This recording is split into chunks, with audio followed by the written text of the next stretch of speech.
दोस्तों कैसे हैं आप सभी लोग। आशा करते हैं आप सब बहुत अच्छे होंगे और आप सबकी तैयारी भी अच्छी चल रही होगी।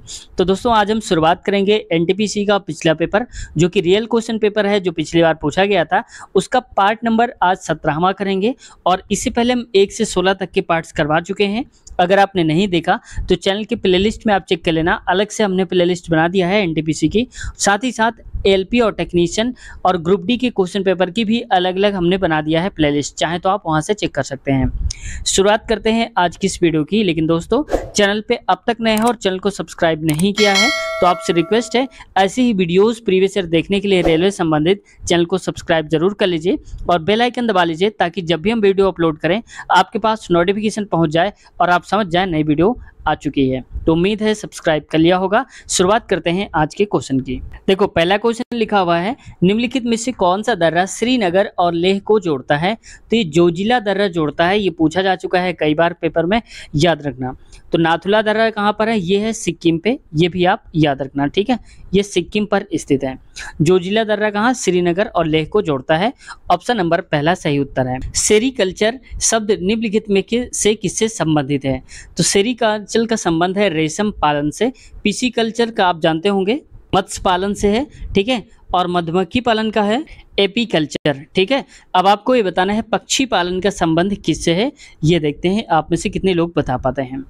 अगला क्वेश्चन देखो, नेक्स्ट क्वेश्चन है और इस पे कहा जा रहा है क्वेश्चन में एक त्रिभुज के कोण dash 2x degree 3x degree -8 degree and ये दिया है 5x माइनस का 12 है। तो त्रिभुज के सबसे बड़े कोण की माप क्या है। तो देखो यहाँ पर दे के रखा है, मान लो कि इस प्रकार से कुछ दे के रखा है। मान लो थोड़ी देर के लिए कि अगर यहाँ पर ये है 2x ये वाला और ये है 3x माइनस का 8 और दूसरा है 5x माइनस का 12 डिग्री, ये कोण दे के रखे हैं ये वाले, ठीक है। अब हमें पता है कि तीनों कोणों का योग जो होता है वो बराबर में 180 के होता है। तो इन तीनों को जोड़कर अगर 180 के बराबर कर देंगे तो x की वैल्यू आ जाएगी और यहाँ से हम निकाल सकते हैं, तो ऐसा ही करेंगे।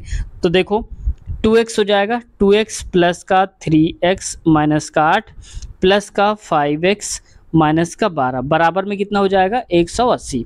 अब देखो 3x और ये हो जाएगा 5x, क्योंकि 2 और 3 5 हो जाएंगे, 5 5 10 तो लिखेंगे 10x और 12 8 हो जाएगा 20, तो यहाँ जाएगा 20, तो 180 प्लस 20 हो जाएगा 200 और x की वैल्यू आ जाएगी 0 0 काट दो तो आ जाएगी 20, तो x जो आएगा वो आ जाएगा 20 डिग्री, ठीक है। अब देखते हैं हम सबसे बड़ी वैल्यू किससे बनती है, इसको देखो। तो अगर इसको करेंगे तो 20 दूनी 40, तो पहला वाला आ जाएगा 40 एक आएगा, ठीक है। और दूसरा वाला इसको देखो 20 3 60, 60 में से 8 गया तो आएगा कितना 52 आएगा। इसमें देखो 20 पंचे 100, 100 में से 12 गया तो कितना आएगा, ये आएगा 88। तो देख लो सबसे बड़ा कितना हो रहा है 88 ही हो रहा है। तो हमारा सबसे बड़ा कोण कौन सा हो जाएगा 88, ऑप्शन नंबर दूसरा राइट हो जाएगा, ठीक है। उम्मीद है आपको समझ में आ गया होगा। क्वेश्चन है, एक सिलेंडर की ऊंचाई 14 सेंटीमीटर है और वक्री पृष्ठ क्षेत्रफल 528 सेंटीमीटर स्क्वायर है। सिलेंडर का आयतन क्या होगा ये बताना है। तो देखो वक्र पृष्ठ का क्षेत्रफल होता है सिलेंडर का 2πr/h, ठीक है, बराबर में कितना दिया है 528, तो 528 कर दो आप। अब देखो पाई की वैल्यू आप रख दो और ऊंचाई भी दे के रखा है, तो 2 इंटू में 22/7 हो जाएगा पाई, और r की वैल्यू यहाँ पर दिया नहीं तो r निकालेंगे। h की वैल्यू है 14, तो लिख दो आप 14 बराबर 528 हो जाएगा। अब 7 एकम 7, 7 दूनी 14 हो जाएगा और 2 दूनी हो जाएगा 4, तो यहाँ पर कर देंगे 4 गुणे में 22 बराबर r है इंटू में r लिख दो बराबर हो जाएगा 528। इसको आप देखो किससे कट रहा है, ये कट जाएगा 11 से कटेगा क्या, 11 दूनी 22, 11 चौक 44, हाँ कट जाएगा, तो 11 दूनी 22, 11 चौक 44 बचेगा कितना 8 बचेगा, तो 11 अट्ठे 88 हो जाएगा। अब इसको भी काट दो, ये 4 दूनी 8 हो जाएगा और 8 छंग 48, तो r की वैल्यू आ जाएगी 6 सेंटीमीटर। तो r अब हमें पता चल गया 6 सेंटीमीटर, तो हम इसको कट करके लिखेंगे r की वैल्यू है 6 सेंटीमीटर। अब हमें बताना क्या है सिलेंडर का आयतन, और सिलेंडर का जो आयतन होता है यानी कि बेलन का आयतन ये होता है पाई r स्क्वायर में h। पाई मतलब 22/7 हो जाएगा, r स्क्वायर का मतलब 6 गुणे में 6 और h की वैल्यू कितनी है 14 दिया है, तो 7 एकम 7, 7 दूनी 14 हो जाएगा। बस इसको मल्टीप्लाई करा लो। तो इसको करवा लेते हैं, तो 2 दूनी 4, 44 गुणे में हो जाएगा 6 गुणे में 6। फिर करो 6 चौक 24, 6 चौक 24, 2 26, यानी कि फिर 6 से गुणा कराओ तो यहाँ पर हो जाएगा 264 गुणे 6। तो मैं लिख देता हूँ यहाँ पर 264 गुणे में 6। तो 6 चौक 24 आ जाएगा, 6 रंग 36, 2 38, 6 दूनी 12, 3 15 हो जाएगा। तो 1584 सेंटीमीटर क्यूब आएगा, क्योंकि आयतन का मात्रा क्यूब होता है। तो ये आ जाएगा सही उत्तर हमारा 1584। ऑप्शन नंबर दूसरा सही उत्तर हो जाएगा, यहाँ से आप देख सकते हैं। आगे देखो, नेक्स्ट क्वेश्चन में चलते हैं। इसमें कह रहा है 2 धनात्मक संख्याओं का अनुपात 3:7 है और उनका लासापा यानी कि एलसीएम 231 है। छोटी संख्या क्या होगी ये बताना है। तो देखो, अगर एक हिसाब से ये देखा जाए कि जो अनुपात होता है वो लासा दोनों में से कॉमन ही होगा, तो अगर दोनों को मल्टीप्लाई हम करा देंगे तो इसके बराबर आ जाएगा। तो हम कहेंगे 7 त्रिक 21, 21 बराबर 231। अब इसको काटो, 21 से कम 21, 21 दूनी 21 से कम 21, फिर से आ जाएगा ये 21 से कम 21, 2 बचेगा, फिर 21 से कम 21, यानी कि 1 की वैल्यू 11 हो जाएगी। कह रहा है सबसे छोटी संख्या, तो सबसे छोटी संख्या कौन है? 3 है, क्योंकि 7 तो बड़ी हो जाएगी ना, 3 है। तो बस 1 की वैल्यू अगर 11 है तो 3 की वैल्यू क्या हो जाएगी? 3 से आप गुणा करा दो तो हो जाएगा 11 3 33। तो ऑप्शन नंबर चौथा सही उत्तर हो जाएगा इसका। ठीक है, अब आप याद रखना अगली बार से। आगे देखो नेक्स्ट क्वेश्चन पे, इसमें कह रहा है कि खेलो इंडिया यूथ गेम्स 2020 किस शहर में आयोजित किए गए थे, ये बताना है। तो ये देखो गुवाहाटी जो कि आसाम में है, 2020 में आयोजित करे गए थे। लेकिन अब आपको 2024 के हिसाब से बताना है क्या है खेलो इंडिया यूथ गेम कहाँ पर आयोजित किए जाएंगे। ठीक है, अगला क्वेश्चन में आते हैं। नेक्स्ट क्वेश्चन देखो, यहाँ पर इंग्लिश में कहा जा रहा है, देखते हैं इसको। In general, the most appropriate average value in the measuring central tendency is dash। मतलब कहा जा रहा है कि जो अप्रोप्रिएट जो आंसर आता है, यानी कि एवरेज होता है किसी भी दिए गए नंबर का, जो मध्यांक होता है बीच में होता है, यानी कि माध्यिका बोलते हैं, माफ कीजिएगा माध्य बोलते हैं उसको। तो ये माध्य ही कहलाता है, यानी कि मीन होता है। मीडियन मतलब होता है माध्यिका। तो एवरेज जो बोला जा रहा है, तो एवरेज का मतलब ये समझ जाओ क्या होता है, वो मीन होता है, माध्य होता है। अगला क्वेश्चन देखो, नेक्स्ट क्वेश्चन पे कहा जा रहा है, ये तो क्वेश्चन जो है ये करंट अफेयर का था। महारत्न केंद्रीय सार्वजनिक क्षेत्र उपक्रमों की सूची में निम्नलिखित में से कौन सी कंपनी शामिल है? तो ये कोल इंडिया लिमिटेड, ये इसको बोलते हैं CIL। ठीक है, कोल इंडिया लिमिटेड, याद रखना ऑप्शन नंबर चौथा। हालांकि इतना इंपॉर्टेंट क्वेश्चन ये अब नहीं है, जब था तो ठीक है, उस वक्त के हिसाब से सही था। अगला क्वेश्चन देखो, नेक्स्ट क्वेश्चन में कहा जा रहा है भारत के किन 2 शहरों के बीच पहली वर्ड आ गया है तो इंपॉर्टेंट हो जाता है, भले ही करंट अफेयर का उस वक्त कर रहा हो, लेकिन दोबारा भी पूछा जा सकता है। तो भारत के किन 2 शहरों के बीच पहली सेमी हाई स्पीड ट्रेन यानी कि वंदे भारत एक्सप्रेस चली है? तो किन के बीच चलाई गई है? नई दिल्ली से लेकर वाराणसी जंक्शन तक चलाई गई है, पहली वंदे भारत है, याद रखना। अगला क्वेश्चन देखो, नेक्स्ट क्वेश्चन है चित्रकला की पटचित्र शैली निम्नलिखित में से किस राज्य की सबसे पुरानी और लोकप्रिय कला है? यानी कि पटचित्र शैली जो है वो सबसे पुरानी कला है, किस राज्य की? तो ये उड़ीसा की है, ऑप्शन पहला सही उत्तर है। अगला क्वेश्चन देखो, निम्नलिखित में से कौन भारत के सबसे युवा राष्ट्रपति थे? तो सबसे युवा अब तक के राष्ट्रपति अगर देखा जाए तो नीलम संजीव रेड्डी थे, ऑप्शन नंबर पहला सही उत्तर हो जाएगा, याद रखना। अगला क्वेश्चन देखो, नेक्स्ट क्वेश्चन में आ रहे हैं, इसमें से कहा जा रहा है दिए गए विकल्पों में से उस शब्द का चयन करें जिसे दिए गए शब्द के अक्षरों का उपयोग करके नहीं बनाया जा सकता है। मतलब इनको हम नहीं बना सकते हैं। तो पहले इसको मैं थोड़ा जूम करता हूं ताकि आपको और थोड़ा आसानी से दिख जाए। अब देखो इसको ध्यान से, यहाँ पर हम क्या यूज करके नहीं बना सकते हैं। तो मैं क्वेश्चन के ऑप्शन के लेके नहीं चलता हूँ, पीछे की तरफ से हम देखते हैं। RAT, तो देखो RAT कहीं मिल रहा है, देखो RAT और ये मिल रहा है, इसका मतलब ये बना सकते हैं। और जो नहीं बना सकते हमें वो वाला बताना है। अब तीसरा ऑप्शन लेके देखो, हेट HA और TE ये भी बन जाएगा। गेट, तो गेट में देखो G है, बाकी ATE तो आ ही गया है पहले से ही, तो ये भी बन जाएगा।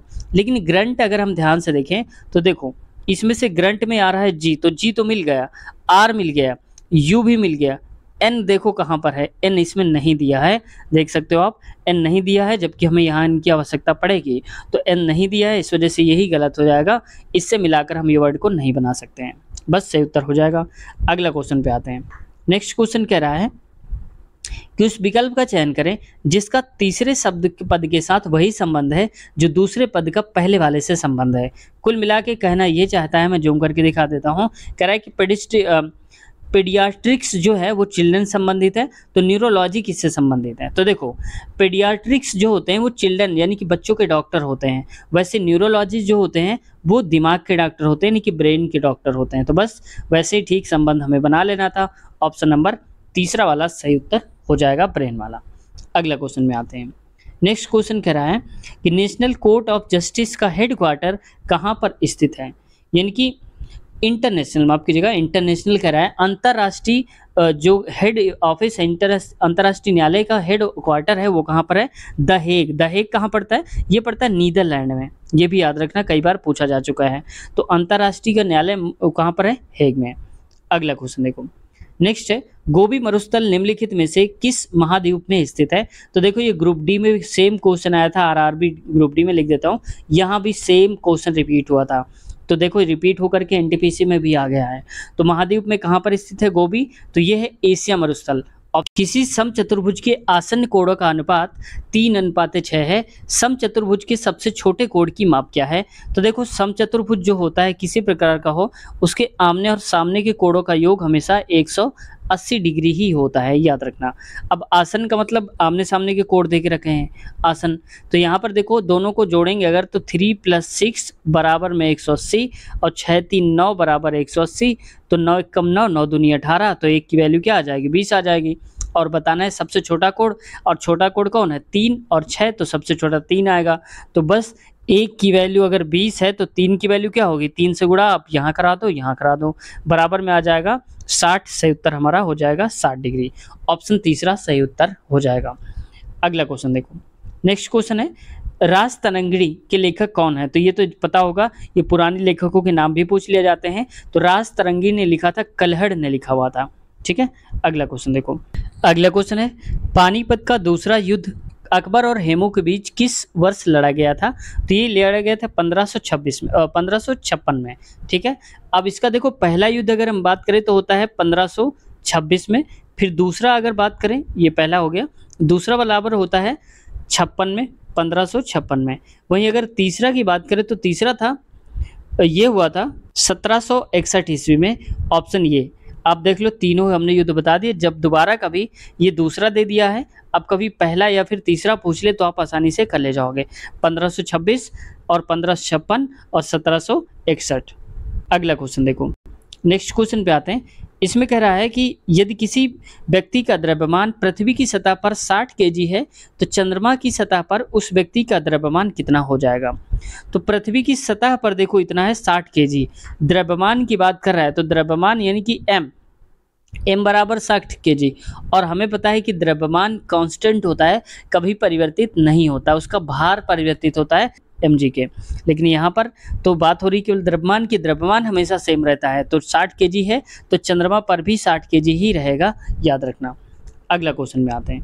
नेक्स्ट क्वेश्चन देखो, इस क्वेश्चन में मान निकालना है और इसमें से कहा जा रहा है 5 सही 2/3 प्लस इतना माइनस 3 सही 1 2 3 का मान किसके बराबर है। तो पहले आप इसको सॉल्व कर लो, तो ये हो जाएगा 5 3 15 और 2 17, 17 बटे में हो जाएगा 3, ठीक है, प्लस 0.73 माइनस का 3.12 और 3, इसको भी काट लो, 3 × 15 हो जाएगा, 2 बचेगा तो 3 छंग 18 हो जाएगा, फिर 2 बचेगा, 3 छंग 18 हो जाएगा, या 7 ऐसे करके आता जाएगा। प्लस कर लो, अब इसको मैं डायरेक्ट लिख देता हूँ यहाँ पर, इसको भी प्लस करना है 7 3, ठीक है। आगे देखो और ज़्यादा काम पड़ेगा तो हम आगे बढ़ा लेंगे, 7 6 3 9 और 7 6 13 5 1 6, यानी कि 63 97 आ रहा है। तो मैं इसके लिख देता हूँ 63 97 और पॉइंट लगा दो, यहाँ पर शायद लगा हुआ था तो यहाँ लगा दिया। अब इसको आप घटा दो तो पॉइंट के नीचे पॉइंट रखेंगे, लेकिन 3 ये हो जाएगा 1 2 और 3, तो घटाते हैं, 7 में से 3 गया 4, 9 में से फिर आएगा 7, 3 में से 1 गया तो आएगा 2.3 आएगा, तो 3.274, यानी कि यहाँ पर सिर्फ 2 डिजिट तक दिया है तो 3.27 हम लेंगे, इसका ऑप्शन नंबर दूसरा वाला सही उत्तर हो जाएगा। अगला क्वेश्चन देखो, नेक्स्ट क्वेश्चन की तरफ बढ़ते हैं।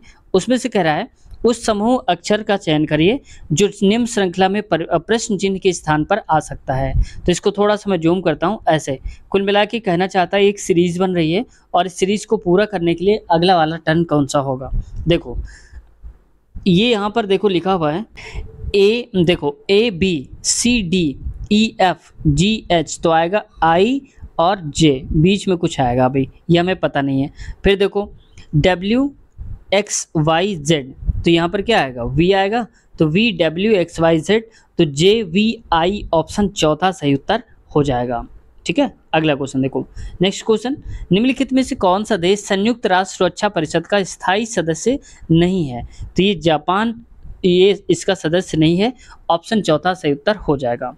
अगला क्वेश्चन नेक्स्ट देखो, ये क्वेश्चन है जो कि छूटना नहीं चाहिए, इसको सॉल्व करते हैं। Shweta and Harish completed a project with an income of 28,000। In this project Shweta worked for 20 days and Harish worked for 30 days. If their daily wages are in ratio 5:6, then Shweta's share is dash. अब देखो यहाँ पर मैं लिख लेता हूँ श्वेता, यहाँ पर हरीश। श्वेता का और हरीश का रेशियो अगर देखा जाए ध्यान से तो ये है 5 और ये है 6। ठीक है, अब कह रहा है कि श्वेता ने 20 दिन काम किया, तो श्वेता को अगर हम 20 से गुणा करा दें और यहाँ पर जो हरीश है उसने किया 30 दिन, तो 30 से गुणा करा दो आप। इसको काटते हैं, 0 से 0 कट गया और ये कटेगा 2 कम 2 2 2 3 6, मतलब 5 अनुपाते में आ जाएगा, 3 3 को 9, इतना आ जाएगा। अब कह रहा है यहाँ पर टोटल 28,000 है, तो हमारे हिसाब से टोटल 9 5 14, तो 14 बराबर हो जाएगा 28,000 के। ठीक है, 28 के, तो एक की वैल्यू हो जाएगी 14 दूनी 28 और यहाँ पर 3 0 लगा दो, एक की वैल्यू यहाँ पर देख रखा है। अब कह रहे श्वेता शेयर, तो श्वेता के हिसाब से शेयर कितना है 5 है, तो बस 5 से गुणा करा दो, तो गुणे में हो जाएगा 5, 0 0 और 0 2 पंचे 10, यानी कि 10,000 रुपये आ जाएगा। ऑप्शन तीसरा सही उत्तर हो जाएगा। समझ गए होंगे। अगला क्वेश्चन, लोकसभा के सदस्यों की अधिकतम संख्या कितनी होती है। तो लोकसभा के होते हैं 552। तो दोस्तों आज की वीडियो हम यही तक रखते हैं, इसके आगे वाले क्वेश्चंस कवर करेंगे हम नेक्स्ट पार्ट में। तो अगला पार्ट भी देखना चाहते हैं तो इसी वीडियो के नीचे, जिस वीडियो को आप देख रहे हैं इसके नीचे लिंक मिल जाएगी आपको अगले पार्ट की, वहां से देख सकते हैं। साथ ही साथ NTPC ग्रुप डी या फिर LB टेक्नीशियन, इनमें से कोई सा भी प्रीवियस ईयर देखना चाहते हैं तो हमारे चैनल के प्लेलिस्ट में जाइए, हमने अलग से प्लेलिस्ट बना दिया है तीनों की, तो आप जो भी चाहें आसानी से देख सकते हैं। साथ ही साथ मैथ की भी अगर आप चैप्टर्स देखना चाहते हैं जो आपको कमज़ोर लगते हैं तो मैथ के चैप्टर्स भी देख सकते हैं, तो उसकी भी अलग से प्लेलिस्ट मिल जाएगी गणित वीडियोज़ के नाम से। तो जो भी आपको देखना है आप चेक कर लेना, आपको सारा मटेरियल मिल जाएगा। और कुछ जो चैप्टर्स हैं अभी हमने नहीं करवाया, उनको बहुत जल्दी हम करवाने वाले हैं। और इसके जितने भी पिछले वाले पार्ट्स हैं, चाहे वो NTPC ग्रुप डी और कोई भी नहीं देखे तो आप प्लेलिस्ट से एक बार ज़रूर चेक कर लेना। तो उम्मीद है चैनल पसंद आया होगा, कुछ सीखने को मिला होगा।